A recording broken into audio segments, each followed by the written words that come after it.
Et c'est ce qui est bien malheureux, car le névrosé sera en proie en permanence d'angoisses, de peurs qui structureront son existence.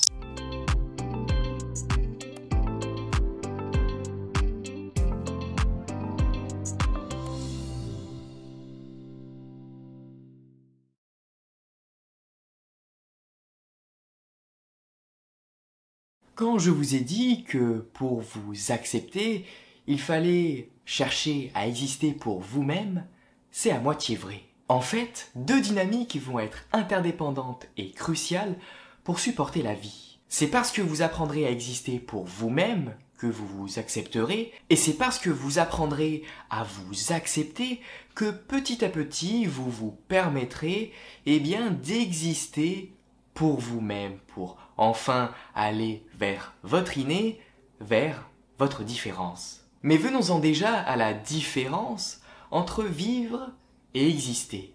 Il y a quelques jours, je vous ai demandé sur Instagram ce que vous en pensiez. Vous avez d'ailleurs partagé de bien belles réflexions et ça a été même l'occasion pour moi d'échanger avec certains d'entre vous. Et finalement, il n'y a pas de bonne réponse ici. La bonne réponse étant celle qui nous permet de réduire nos angoisses, de réduire nos conflits psychiques, d'être sur du mieux-être pour enfin s'autoriser à mener et vivre la vie qui nous inspire, qui fait sens pour nous. Et qu'en est-il de ma réflexion sur le sujet ? Eh bien, avant toute chose, selon moi, il n'y a rien de bien compliqué à vivre. La vie renvoie à une notion biologique. Vivre, c'est simplement respirer, se mouvoir, procréer. C'est le cas de tout être vivant finalement. La plante, la fourmi, l'éléphant vit. De ce fait, la boulique vit, le mélancolique vit, le dépressif vit, et de manière plus générale, le névrosé vit. Mais existe-t-il ? Exister, c'est autre chose encore.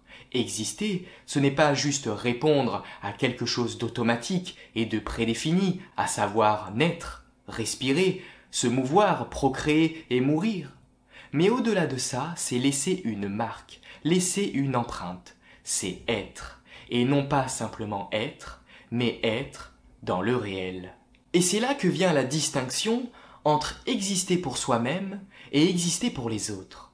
Celui qui existe pour lui-même est dans l'être. Il est au clair avec son intégrité, sa propre différence. Il a mis de côté ses angoisses qui le mettaient en échec et s'autorise à aller vers son désir, son inné, son don. Et chacun d'entre nous a un don. Mais lequel ?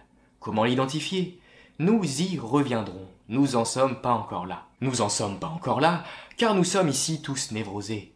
De ce fait, nous ne sommes pas dans l'être, mais dans le paraître, que l'on pourrait même écrire de cette manière.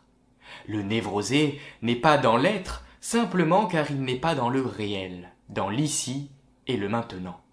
Toute son existence est construite sur sa propre réalité psychique, une réalité qui déforme, modifie le réel objectivable, une réalité qui est fantasmée où l'autre a toute la place, qui va permettre l'idéalisation de l'autre, l'identification à l'autre et où le temps n'existe pas.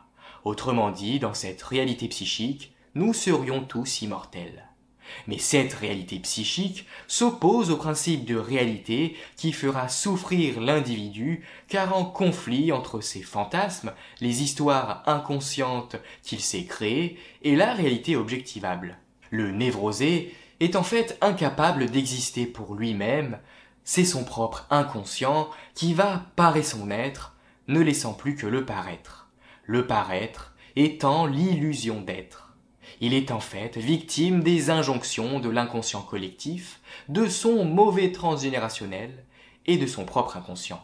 Et c'est ce qui est bien malheureux, car le névrosé sera en proie en permanence d'angoisses, de peurs qui structureront son existence. Et il laissera une empreinte, lui aussi, mais une empreinte de souffrance, sous forme de symptômes. Pour ma part, c'était l'asthme.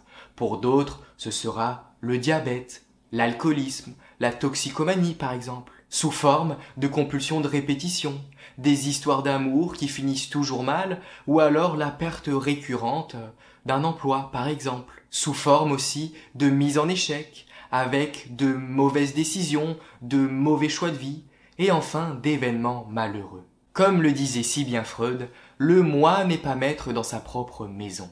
Et être conscient de ça, c'est déjà un pas énorme. Et c'est en fait en revenant à toi, en t'interrogeant sur ta propre histoire, en faisant du lien avec ce que je t'énonce ici, en mettant du sens du coup, que tu vas pouvoir réellement capter et comprendre ce que j'énonce ici. Et c'est aussi ce travail-là qui va te permettre d'accéder au travail suivant que je te propose. Je t'ai parlé à l'instant des peurs qui vont structurer notre existence. Mais quelles sont-elles? Elles sont au nombre de 6. La peur du manque, qu'il soit affectif, financier ou matériel, la peur de la réussite, la peur de l'échec, la peur du regard des autres, la peur de la maladie et enfin la peur de la mort. Je te laisse donc méditer là-dessus, t'interroger sur ta propre histoire et identifier la peur ou les peurs qui semblent structurer ton existence. Et dans les semaines à venir, nous reviendrons sur chacune d'entre elles pour les dissiper. Pour finir, je terminerai avec une citation d'Albert Camus. Pour exister, l'homme doit se rebeller, mais non pas contre les autres, non pas contre la société comme nous l'avons vu la dernière fois, non pas contre soi-même non plus, mais contre qui alors? Si tu as été attentif, je t'ai déjà donné la réponse, et j'aurai l'occasion d'y revenir dans 2 semaines. Pour ne rien rater, tu peux t'abonner si ce n'est pas déjà le cas et me soutenir financièrement via Patreon en échange de contenu exclusif. Ce mois-ci, par exemple, tu as accès à un podcast exclusif où je reviens sur l'importance d'apprendre à poser des limites vis-à-vis des autres et comment le faire de manière bienveillante pour se protéger soi-même et aussi protéger les autres. Sur ce, merci pour ton écoute, bienvenue au nouveau et à la prochaine. Ciao!